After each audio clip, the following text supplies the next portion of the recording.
Good evening. This is CTV News for Monday, June 26th. I'm Denise Douglas. Glad you could join us this evening. He has been a voice in Annapolis for more than a decade now. Senator Anthony Muse says it's time to run for the county's top job. Patricia Vallone joins us right now with some details on this. What's going on? Well, you know, during an interview with me a few months ago, Senator Muse expressed his interest in running for the county's top job, and now he's made it official. And he has fought to raise the statewide minimum wage and boost minority-owned small businesses, according to one brochure.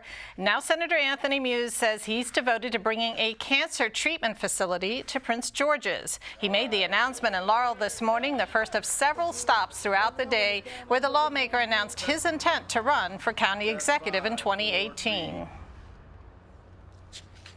I want us to be able to attract a world-class cancer research facility and put it right here on these grounds, this facility that's behind me. People who would fly in to come to our world-class cancer research center here. Can you imagine if of all the places in the world we were able to find a cure here instead of going to Philadelphia and the Mayo Clinic right here in Maryland where the numbers are highest? And Muse also visited Bowie, Suitland, and Oxon Hill on what he calls his issues tour.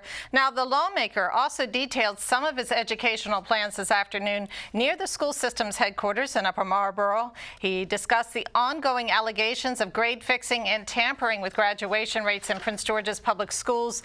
Just yesterday, Governor Hogan asked the State Board of Education to investigate those claims and said whistleblowers should receive full protections under the law.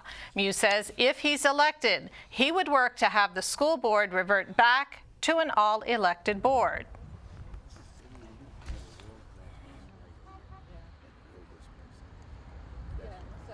If you were to become county executive and you're able to appoint, would you fire Kevin Maxwell? Well, the first thing I want to do when I'm county executive is to make sure that we return the school board to an elected school board. It should be powered by the people. It should not simply be at my discretion. It should not just be what I want to do.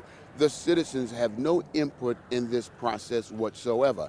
I would be turning that over to the elected school board, and until then, the power of my making that selection would be in the hands of the school board, period.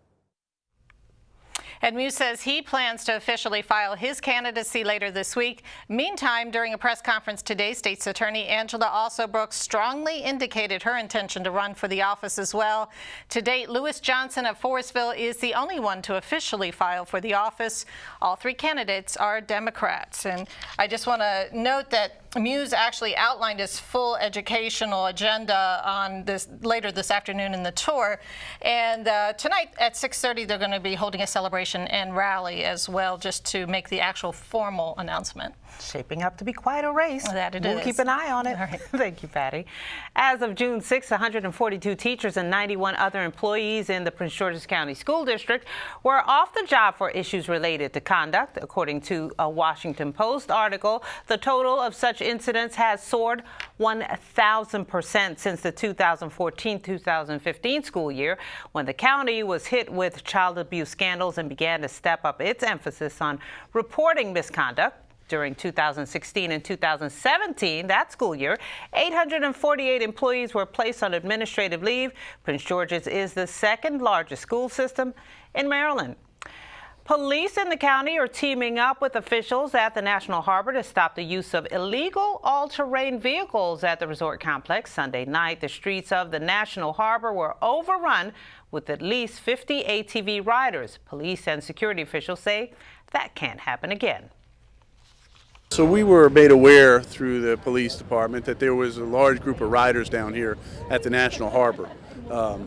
Illegal ATV riders, illegal dirt bikes on the road, and it was an extraordinarily large group this weekend.